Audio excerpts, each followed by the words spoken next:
My parents took the $85,000 my late grandparents had saved for my education, then spent it on my sister's car. I sued them the moment I found out. But that was just the beginning. Hi Reddit, it's me Daniel. And I never thought I'd be here, pouring my personal disaster onto the internet. But here we are. Maybe I need to vent, or maybe I just need to hear from strangers that I haven't been blind for years. Either way, here goes. I met Alicia when I was 24, still struggling to get my architecture career off the ground. I was working brutal hours at a mid-tier firm, making just enough to afford my half of rent in a crappy apartment with a roommate who stole my food and never cleaned the bathroom. Alicia, on the other hand, had this magnetic energy. She was a stylist, always hustling, always looking for connections, always talking about making it big. Our early days were the kind of thing you romanticize later. Nights spent laughing over cheap pizza, crashing industry parties we weren't invited to, whispering about the life we'd have one day when we finally made it. I wasn't rich, but I had ambition. I worked hard. And Alicia loved that about me at first. But looking back, I should have seen it. The way she was always drawn to people who had more. At events, she would naturally gravitate toward the wealthiest, the most connected. She never admitted it outright, but it was clear she was always thinking ahead. Always positioning herself. And for a long time, I told myself that was just ambition. That was just Alicia being Alicia. But the truth? The truth was that I had fallen in love with a woman who loved the idea of me more than the reality of me. I thought things changed when I finally made it. After years of grinding, I started my own firm. It took off. Suddenly, we weren't scraping by anymore. I could afford the kind of life Alicia used to dream about. Luxury vacations, private clubs, a penthouse with a view. The first time I took her to a Michelin-starred restaurant, she actually teared up. We made it, she had whispered, squeezing my hand. And in that moment, I believed it. But something was always off. Alicia loved the life. That much was obvious. The invitations to exclusive events, the designer clothes, the way people looked at her when she walked into a room dressed in something that cost more than my first car. But deep down, I had this nagging feeling that she wasn't in love with me. Just the world we built. I ignored it. I told myself I was being insecure, that I was overthinking it. After all, we didn't fight. We didn't have problems. But looking back, I see all the moments I ignored. Like the time I had food poisoning so bad I could barely move and she still went to a gala alone because she couldn't waste the invite. Or the way she never asked about my work unless it involved a new deal, a bigger paycheck, or a networking opportunity. Or the night I told her I was thinking of scaling back, spending more time on passion projects, maybe even taking a break to travel, and she got this look in her eyes. Panic. Like the ground under her feet had just cracked. She smiled, but her voice was tight when she said, "Oh, but you love the hustle, baby. You'd be bored." That was when I realized Alicia didn't love me when I was still. She loved me when I was climbing. I kept pushing those thoughts away. I had everything I had ever wanted, so why did I feel so uneasy? Then, one night, something small happened. Something subtle. But it changed everything. Alicia turned off our shared location. Now listen, I'm not the paranoid, controlling type. We had shared our locations for years, not because I tracked her every move, but because it was convenient. There was no reason for her to turn it off. At first, I tried to brush it off. Maybe she was messing with her settings? Maybe she deleted an app? But the little voice in the back of my head, the one I had been ignoring for years, wouldn't shut up. I sent her a casual text. "Hey, looks like your location sharing got turned off. Everything okay?" An hour passed. Then two. Finally, at midnight, she responded, "Oh yeah, must have been a glitch. I'll fix it later." She never did. And in that moment, I knew. Something was wrong. I just didn't know yet how bad it was going to get. I tried not to jump to conclusions. I really did. I told myself it was nothing, just a glitch, like Alicia said. But that little voice in the back of my head wouldn't shut up. It was the same voice that had whispered to me over the years when Alicia's attention would drift at parties, her eyes scanning the room for someone more interesting, more powerful. The same voice that had nagged at me every time she'd push me to network with certain people only to become mysteriously close with them herself. That voice had been warning me for a long time. I just hadn't listened. The next evening, I called her. The phone rang a few times before she picked up, her voice light, almost too casual. "Hey, babe. What's up?" For a second, I almost convinced myself I was imagining things.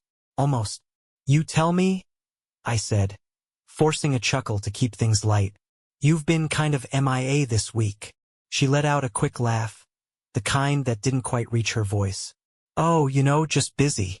Work's been crazy. And I've been catching up with friends." Nothing exciting. That was the first red flag. Alicia loved attention. She wasn't the type to sum up her day in one sentence. Normally, she'd go on for 20 minutes about who she met, what she wore, the insane gossip she overheard. Now, suddenly, she had nothing to say? Did you check your location settings? I asked, keeping my tone neutral. There was a pause, just a beat too long. Oh yeah, I keep forgetting, she said breezily. I'll do it later. Just do it now, I said, trying to sound casual. But I knew she could hear the edge in my voice. Silence stretched between us, thicker than before. Then she sighed. The kind of sigh that wasn't guilt. It was annoyance. Daniel, why does it matter? She said sharply. I don't need you tracking my every move. And there it was. She had never cared before. If I had turned off my location, she wouldn't have thought twice about it. Now, suddenly, she was defensive? It's not about tracking you, I said carefully. It's just weird that you turned it off without saying anything. Another pause. Another shift in her tone. Ugh, I don't have time for this, she snapped. I have to go. And then she hung up. Alicia had never hung up on me before. Ever. She was too calculated for that. Even in our worst arguments, she was careful. Never letting cracks show, never losing control. This was different. This was raw. That was when I knew. Something was happening. And for the first time, I had to face the possibility that Alicia had already moved on. I lay in bed that night, staring at the ceiling, replaying everything in my mind. The late nights, the sudden interest in self-care that involved expensive spa days and new clothes. The way she'd smile at her phone sometimes, biting her lip, then quickly tuck it away when she noticed me watching. At the time, I thought she was just caught up in the excitement of our new life. Now, I wasn't so sure. I grabbed my phone and opened our shared bank account. Alicia had access to one of my cards, the one I gave her for household expenses. I never really paid attention to the transactions, but now, curiosity gnawed at me. Scrolling through the statements, my stomach tightened. There were charges that didn't make sense. Upscale hotel bars, late-night rideshare trips when she was supposed to be home, designer gifts, none of which I had ever seen. Something was wrong. I swallowed hard, my throat dry. I had never been the jealous type. Never been the kind of guy who checked his girlfriend's purchases or second-guessed her nights out. But now, I needed to know. So, for the first time in our entire relationship, I did something I never thought I'd do. I went looking, and what I found made my stomach drop. I stared at the bank transactions, my fingers tightening around my phone. Hotel bars, late-night rideshares, designer gifts I'd never seen. My mind raced, trying to come up with explanations that didn't involve the worst-case scenario. Maybe she was buying something for a friend. Maybe she had a work dinner. Maybe... No, I wasn't an idiot. And Alicia wasn't the kind of person who bought expensive gifts for anyone without a reason. My hands felt clammy as I opened her Instagram. I wasn't expecting to find anything obvious. Alicia was careful, always curating her image. But people slip up. I scrolled through her recent posts.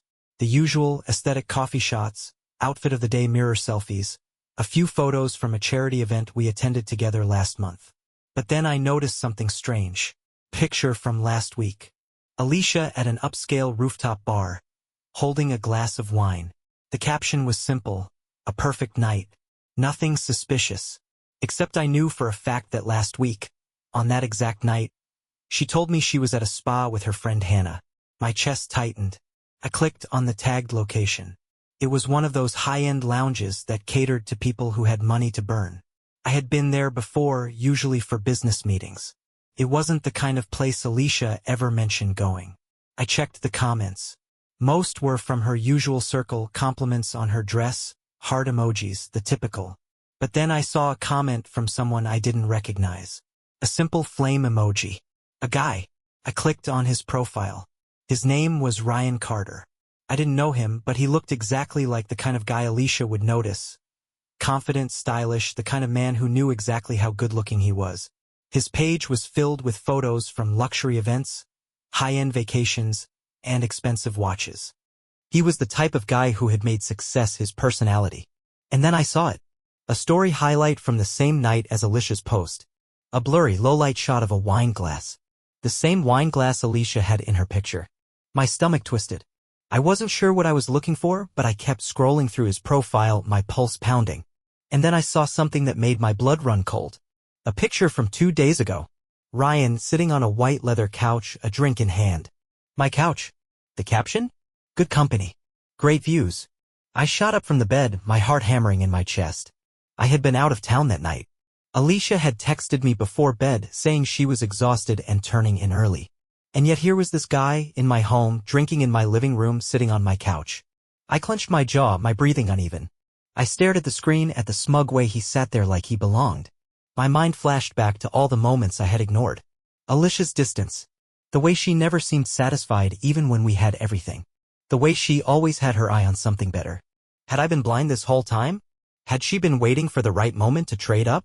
I forced myself to breathe, my fingers tightening around my phone. I needed to think. I needed to stay in control. So I did the one thing Alicia would never expect. I didn't call. I didn't text. I simply booked the earliest flight home. If there was something waiting for me when I walked through that door, I was going to find out myself. The flight home felt like the longest of my life. I sat there, staring blankly out the window, my mind running through every possibility. Maybe I was wrong. Maybe I had misread everything. Maybe Ryan was just a friend, someone she invited over for drinks. But deep down, I knew better. Alicia wasn't the kind of person who kept just friends, not guys like him. And she sure as hell wouldn't invite someone over while I was out of town unless she had something to hide. I clenched my jaw, my hands tightening into fists. I had trusted her. I had given her everything. And she had brought someone into my home. Into my life. I landed late in the afternoon, but I didn't tell Alicia I was back. No texts. No calls. I wanted to see what I was walking into. The drive home felt surreal. My heart pounded harder the closer I got, but my mind was eerily calm.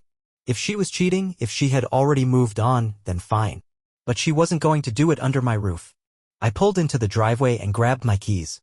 The first one slid in fine, but when I turned it, nothing happened. I frowned, pulled it out, and tried again. The lock wouldn't budge. My stomach dropped. For a second, I thought maybe I had grabbed the wrong key, but then I noticed something. The keyhole was new. The locks had been changed. I stood there, staring at my own front door, my mind scrambling to catch up. She locked me out. Before I could even process what that meant, my phone buzzed. A message from Alicia. I found someone better. Don't come in. That was it. No explanation. No apology. Just a cold, detached sentence. Like I was an afterthought. Like I was nothing. I exhaled slowly, my jaw tightening as I lifted my gaze to the small, dark security camera above the door. She was watching me. I could picture her inside, maybe with Ryan, maybe alone, waiting for me to react. Maybe she expected me to bang on the door, to yell, to demand an explanation. Maybe she wanted me to break down, to lose control, to give her some twisted sense of victory. Instead, I did something else. I pulled out my phone and typed a single message. Are you sure about your choice? Then I lifted my head and looked directly into the camera. I met her gaze through the lens. And I smiled. Not out of anger. Not out of desperation. Just calm. Controlled. And then, without another word, I turned around, walked back to my car, and drove away. I had already lost Alicia a long time ago. Now it was her turn to realize what she had just lost. I drove aimlessly for a while, my hands gripping the wheel so tightly my knuckles turned white. My mind should have been racing, my emotions a mess, but instead I felt steady. Almost too calm. Alicia had locked me out of my own house. She had thrown me away like I was some disposable phase in her life. And for what? A man who sat on my couch, drinking in my home, thinking he had one? She really thought she had played me. She thought she had taken everything. She had no idea how wrong she was. I pulled into the parking lot of a sleek, high-rise hotel downtown. The kind of place where the staff didn't ask questions. I checked in, took the longest shower of my life, and let the water run over my face as I pieced together my next move. Alicia thought she had control. She didn't realize she had just handed it over to me. I stepped out of the shower, dried off, and scrolled through my contacts. Max. Max had been my best friend since college. He wasn't just a friend. He was the guy who always knew things before other people did.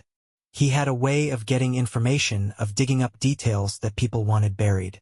He worked in finance but had connections in tech, law, and even the kind of circles where people didn't ask too many questions. I hit call. He picked up on the second ring.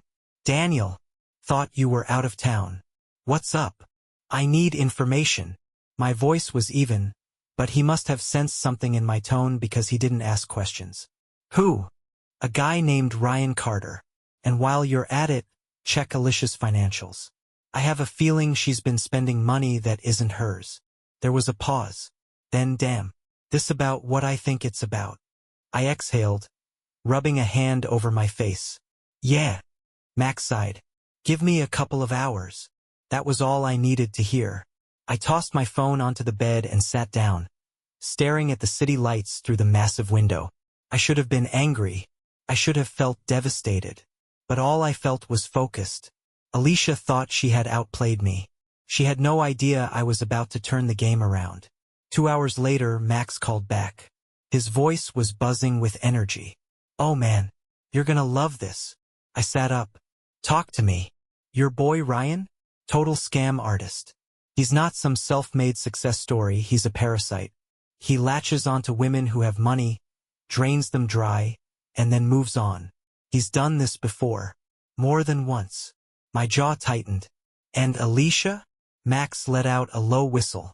Oh, she's been busy.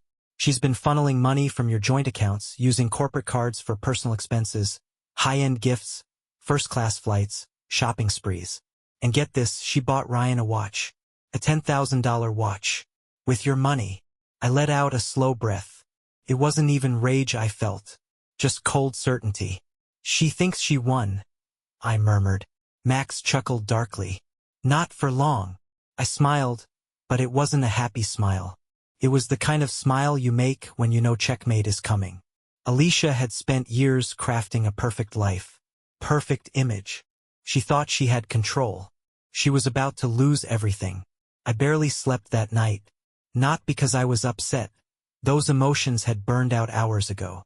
What was left was something sharper. Cold focus. Alicia had spent years building a life she thought was untouchable. She crafted a perfect image, surrounded herself with luxury, convinced herself she was always one step ahead. And in one move, she had locked me out of my own home, thinking she had one. She had no idea that the house, the accounts, the life she paraded around as her own, was never truly hers. By the time the sun rose, I had already set everything in motion. I called my lawyer, Thomas, a man I trusted with my assets for years. A man who specialized in ensuring that no one, not a failed business deal, not a lawsuit, not a cheating wife, could take what was mine. When he answered, I didn't waste time. I want to lock everything down, I said. Thomas was sharp. You're filing for divorce? Not yet, I said. First, I want to make sure she has nothing left to fight with. An hour later, Thomas called me back. And the moment he spoke, I knew Alicia's world was about to collapse. She owns nothing, he said, his tone calm, almost amused. The house? Under Morgan Holdings, your company. The cars? Also under Morgan Holdings. Even the accounts that cover utilities, the club memberships, the credit cards, all in your name. Alicia has no legal claim to anything. I exhaled, gripping my phone tighter. She changed the locks on a house she doesn't own, I murmured. Thomas chuckled. Seems that way. For years, Alicia had lived in luxury, acting as if she had built it alongside me. She had spent without thinking, confident that no matter what, the life she created for herself was permanent. But in reality, she had been living in a castle made of sand. And now I was about to let the tide wash it all away. Freeze the accounts, I said without hesitation. Pull the records on her fraudulent spending and file the paperwork. I want her out. Consider it done, Thomas said. That was it. No dramatic fights, no screaming matches. Just cold, calculated consequences. The moment I hung up, I knew Alicia's life was already crumbling. By noon, she would wake up in my house, in my bed, surrounded by the luxury she believed was hers, and realize that everything she took for granted had just disappeared. The utilities, cut off. The credit cards, frozen. The bank accounts, locked. And the car she drove, the one she always referred to as her car, legally registered under Morgan Holdings, which meant it was mine. By the time she figured out what was happening, I was already sitting in my hotel room, waiting for the inevitable meltdown. And sure enough, it didn't take long. At exactly 12:47 p.m., my phone started ringing. Alicia. I let it go to voicemail. She called again and again. Then the text started. Rapid fire. Each one more frantic than the last. Alicia, what the hell is going on? Alicia, my cards aren't working. Why is the power out? I leaned back, watching as message after message flooded in. I let her spiral for an hour. Then finally I sent a single text. Me, I found something better. Don't come back. And just to make it official, I forwarded her the legal notice Thomas had prepared, informing her that she had 48 hours to vacate the property before legal action would be taken. For years, Alicia believed she was playing the perfect game. That she could control everything. That she had won. But in the end, she had nothing. And the best part? She did it to herself. I imagined Alicia standing in my house, staring at her dead phone, surrounded by luxuries she no longer had access to. At first, she probably thought it was a glitch. A minor inconvenience. But as she tried card after card, got declined after declined, realized even the damn Wi-Fi wasn't working, the truth must have started to sink in. She had spent years perfecting the art of control. She knew how to twist situations, how to manipulate emotions, how to get people to give her what she wanted without realizing they were giving it. But now? She had nothing left to twist. The buzzing of my phone pulled me from my thoughts. Another call from her. I smirked as I let it go to voicemail. Instead of picking up, I did something else. I called Max. He answered instantly. Let me guess. She's losing her mind. I chuckled. She's spiraling. Beautiful. I got more for you, he said. That fraud case? It's worse than I thought. I sat up, my grip tightening on my phone. Go on. She wasn't just using your company card for personal expenses, she was funneling money into an offshore account. For a moment, I didn't even breathe. What? Yup. And guess whose name is also on that account? I already knew the answer. Ryan. Bingo, Max said. She's been moving money out for months. Not a lot at a time, but enough. My guess? She was planning her exit. Stockpiling cash so she could leave you in the dust after she drained you. My stomach turned, not with sadness, not with heartbreak, but with rage. Alicia hadn't just cheated. She hadn't just replaced me with some rich con artist. She had been planning this. Every I love you. Every kiss. Every night she curled up next to me. All of it was fake. She never loved me. She loved what I could give her. And when she thought she had found someone better, she locked me out of my own house, thinking she had already won. But now? She wasn't just a cheating wife. She was a criminal. I took a slow, deep breath. Send me the documents. Max didn't hesitate. Already on their way? What are you gonna do? I thought about it. About all the ways I could destroy her. Publicly. Legally. Personally. Then a thought came to me. Alicia had spent years building a perfect image. A perfect social life. She thrived on admiration, on envy. What would happen if, instead of just exposing her, I let her destroy herself? I smirked. I'm going to let her burn, I said. And I'm going to make sure she's the one who lights the match. Max let out a low whistle. Damn. Remind me never to screw you over. I hung up, staring at my reflection in the hotel mirror. Alicia thought she had outplayed me. She had no idea the real game was just beginning. Alicia had always been the kind of person who thrived on appearances. It wasn't just about money, it was about status. She needed to be admired, envied, desired. That was her lifeblood. And now, with her cards frozen, her accounts locked, and her carefully crafted world crumbling around her, she was about to face her worst nightmare. Public humiliation. I knew she wouldn't take it quietly. She'd try to control the narrative. Spin the situation so she could come out looking like the victim, or better yet, the one who made the choice to leave. But she didn't know what I had in store for her. I watched as her messages kept coming in. Alicia, Daniel, what the hell is going on? Alicia, are you serious? You can't just cut me off like this. Then a shift. She realized yelling wouldn't work. Alicia, baby, let's talk. This is all a misunderstanding. I almost laughed. She thought she still had a chance to manipulate me. Instead of answering, I sent her something else. A single email. Attached were all the financial records Max had dug up. The offshore account. The unauthorized transactions. The proof that she had been funneling money to Ryan behind my back. The subject line? Tell me again how this is a misunderstanding? I didn't even wait for her response. I already knew what would happen next. Panic. Desperation. Damage control. She'd call Ryan, expecting him to fix this. She always had someone to fall back on, she always made sure of that. But what Alicia didn't realize was that Ryan had already made his exit. I had Max leak the financial documents to Ryan's employer, a direct competitor of mine. The kind of company that had a zero-tolerance policy for financial scandals. By the time Alicia saw my email, Ryan was already out of a job. And if I knew guys like Ryan, he wasn't going to stick around for a woman who was suddenly broke, homeless, and useless to him. Sure enough, less than an hour later, my phone buzzed again. Not Alicia. Hannah. One of Alicia's oldest friends. One of the few people she actually cared about impressing. I smirked before answering. Daniel, Hannah's voice was urgent, concerned. What the hell is going on? Alicia just called me freaking out. She said you threw her out. I cut her off, my voice calm. Did she tell you why? Silence. I waited. No. Hannah hesitated. She just said you lost your mind and locked her out. Of course. Alicia wouldn't admit the truth, not yet. She'd spin it, make it sound like I was some unstable, controlling husband who had overreacted. Check your email, I said. A pause. Then I heard the soft clicking of a keyboard. Then silence. A long, heavy silence. Finally, Hannah exhaled sharply. Oh my God. Yeah, I said simply. She stole from you? She stole, she cheated, she planned to leave me after draining my accounts. And when she thought she had everything, she changed the locks on a house that wasn't even legally hers. Hannah let out a sharp breath. I could hear the wheels turning in her head. Alicia had lied to her. Probably to everyone. And now? Now, Alicia's world wasn't just crumbling. It was burning. She told me you cut her off out of nowhere, Hannah muttered. Her voice had changed, there was something cold in it now. She always controls the story, I said.